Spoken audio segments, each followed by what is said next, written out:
ایچ پی وی ویکسین چې دی اول نمبر د پښتنو ماشومان ته کوي ځکه چې دا ماشومان مضبوط دي نو اول نمبر یې بدی باندې ټرای کوي بمان هم بدی باندې ټرای کوي او دغه ویکسین چې دی دا هم د خیبر پختونخوا په ماشومانو باندې دغه ویکسین وس ټرای کوي د هغې نه وروسته بیا په نورو صوبو کې کوي نن سبا په سوشل میډیا باندې دا قسمه پوسټونه دا قسمه ویډیوګانې په واتساپ باندې وایسونه چې دي دا ډېر زیات وایرل دي او په خلکو کې یره خوره کړې ده نو ځینې مسافر دي د ملک نه بهر دي نو په هغو کوم دا یره خوره شوي د هغه کور ته ټلیفون وکړي او خپل وړو ته وایي چې لاړ شئ اسکول ته په اسکول کې چې دی وینا وکړئ چې موږ ته دا ویکسین چې دی دا ونه شي یا خپل ورور ته وینا وکړي یا خپل پلار ته وینا وکړي وایي لاړ شئ اسکول ته په اسکول کې استاد ته وینا وکړئ چې زموږ ماشومانو ته دغه ویکسین ونه کړي په مدرسه کې ورته دغه ویکسین ونه کړي یا وایي استادانو ته دغه شانته وینا کوي چې وړو ته دا ویکسین چې دی دا ونه کوي او دا ویکسین چې دی دا خطرناک دی بیا له دغه ماشومانو چې دی بچي نه کېږي لکه دا جنکو ته کوي هغه جنکو ته کوي چې د 9 کالو نه والا د 14 کالو پورې عمر یې نو هغه ماشومانو ته کوي خو کومو کسانو چې دا وایس کړی یا دا ویډیوګانې کړي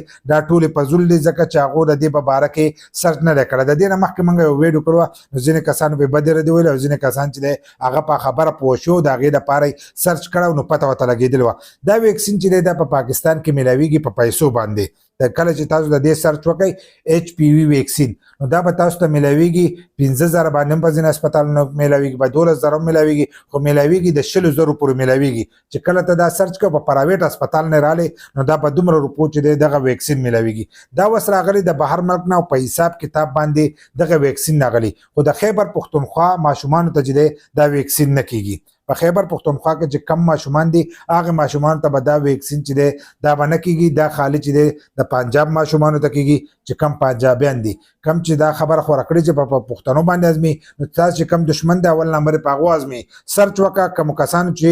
دا خبرې کړې دي د هغو نه تپوس وکړئ تاسو دا په کم ثبوت سره وایئ په هغې کې ښه څپالې کړې چې دا په پنجاب کې کېږي د مریم نواز ویډیوګان به تاسو هم کتل اشتهارات چې دي دا به تاسو هم کتل اول نمبر د پنجاب دی بیا ورپسې سند دی دغه شانتې بل دغه چې د اسلام آباد چې دا په کوم شامل دی نو په هغه ځایونو کې دا کېږي خو بلوچستان او خیبر پختونخوا چې دا په دې کې نه ده شامل او د دې ماشومانو ته چې دی هم دغه ویکسین نه کېږي نو کوم مسافر چې د ملک نه بهر دی او هغه بار بار دا ټلیفون کوي چې زموږ ماشومانو ته دا ونه شي نو ستاسو ماشومانو ته دا نه کېږي دا د ټول نه ښه ویکسین دی دا ځکه اول نمبر په پنجاب کې شروع کړی دي او دا د ماشومانو ته چې دی وایي د وړو کال نه دغه جراثیم چې دی دا ورته نشي د کینسر دا جراثیم نو د دې چې وخت کېږي دا سیوا شي نو کله چې د دې کې دغه